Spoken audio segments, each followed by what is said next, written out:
Subscribe to our YouTube channel and press the bell icon to get the latest updates. After being held guilty of criminal contempt, Advocate Prashant Bhushan told the Supreme Court on Monday that he will be filing a review petition against this order. But what does a review petition mean? We began KYC or Know Your Constitution this week by answering this question for you. Now, a judgment pronounced by the Supreme Court becomes the law of the land as per Article 141 of the Constitution and is binding on all the courts in the country. The finality of its judgments provides certainty for deciding future cases, but the Constitution itself provides an exception to this finality. Article 137 of the Constitution says that the Supreme Court shall have the power to review any judgment pronounced by it or any order made by it. But this is different from an appeal because in a review petition, the court cannot take a fresh stock of the case. All it can do is only correct grave errors that have resulted in a miscarriage of justice. Now, in several cases, the court has also explained the circumstances in which a judgment can be reviewed. The court laid down 3 grounds for seeking a review of a verdict. Firstly, the discovery of new and important evidence which the petitioner did not know about or could not produce earlier despite exercising due diligence. Secondly, a mistake or error apparent on the face of the record. Or thirdly, any other sufficient reason. And how exactly are review petitions heard? The rules framed by the Supreme Court say that review petitions are usually heard without listening to oral arguments by lawyers. So the petition is usually considered by the judges in their chambers through circulation. But there are exceptions to this. For instance, the Supreme Court had held in 2014 that review petitions in all death penalty cases will be heard in the open court by a 3-judge bench. Also, as far as practicable, review petitions are to be heard by the same combination of judges who delivered the original order or judgment that is sought to be reviewed. In case one of the judges of the bench has retired or is unavailable, only then can a replacement be made, keeping in mind the seniority of judges. Now, after Bhushan was held guilty of criminal contempt, similar proceedings are now being demanded against actress Swara Bhaskar as well. In fact, a petition has been filed before Attorney General for India K.K. Venugopal seeking his consent for initiating criminal contempt proceedings against Bhaskar.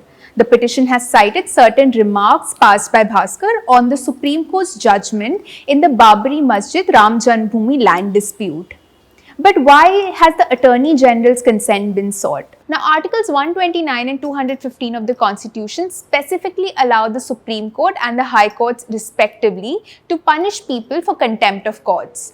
Additionally, Article 19 subclause 2 also accepts contempt as a reasonable restriction on the freedom of speech and expression. Accordingly, the Contempt of Courts Act 1971 was enacted, making provision for civil contempt and criminal contempt.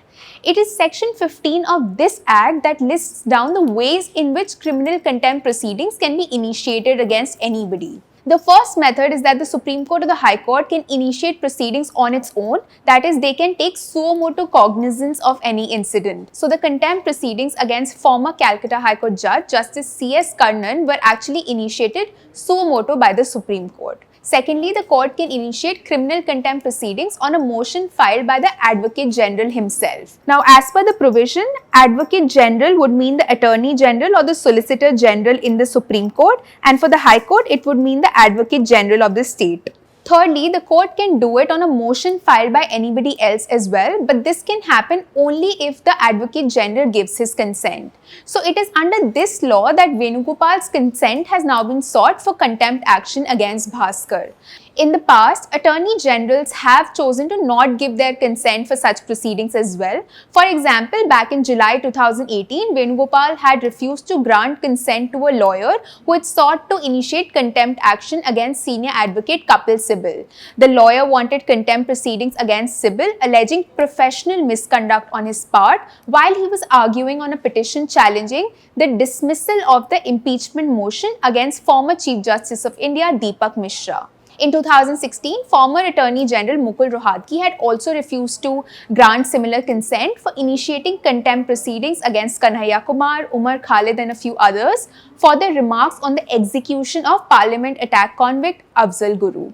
The Madhya Pradesh government recently announced that it was planning to reserve all government jobs for the children of the state. But what does the constitution say about such quotas? We told you next on KYC. Now, Article 16 of the Constitution guarantees equal treatment under law in matters of public employment.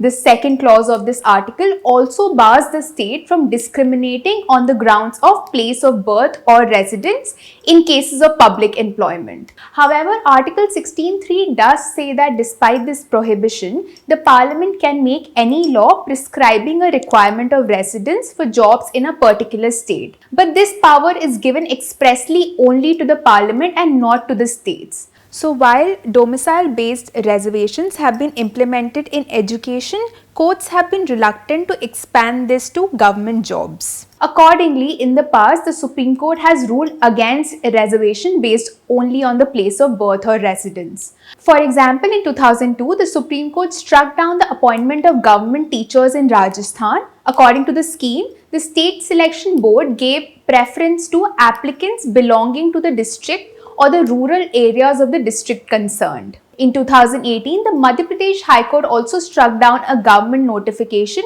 for recruitment of assistant professors. This was because the notification relaxed the upper age limit for candidates domiciled within the state of Madhya Pradesh. The High Court held this to be clearly unconstitutional. Again, in 2019, the Allahabad High Court struck down a recruitment notification by the UP Subordinate Service Selection Commission, which prescribed preference for women who are original residents of the state of UP alone. But there are exceptions to this. For example, before August 2019, government jobs in Jammu and Kashmir were reserved exclusively for the permanent residents of the state under Articles 370 and 35A of the Constitution. But after their abrogation in April this year, the central government issued a notification reserving jobs for Jammu and Kashmir domiciles, but it expanded the definition to include central government employees who had served in the erstwhile state for over 10 years. Some states like Maharashtra and Tamil Nadu also try to bypass this mandate by requiring a language test instead of residence.